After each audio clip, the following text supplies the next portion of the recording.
Ini adalah lampu solo teleskopik zoom. Sela bab nice guys. Lampu-lampu macam lampu tidur lah. Casan dia menggunakan type C. Ini torchlightnya guys. Ini ada lampu dia. Keliling body meninggalkan kesan glow in the dark guys. Dan ini hasilnya. Ini dia punya pencerahan. Bateri dah memau tapi tetap cerah. Mood terang, mood kurang terang dan kelip-kelip. Ini mood bomber biru merah. Dia boleh tahan lasak guys. Waterproof dan bawa adventure dalam hutan sekali guys. Dan ada tempat sangkut dia. Tahan lama, dia boleh sangkut guys. Letak macam ni lah. Senang bawa ke mana-mana lah.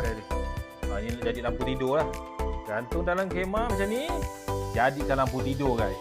Tu pasal dia bagikan ni ha. Ini rupa dia time charge ni. Dia ada timbul warna merah. Ini ada magnetik ya.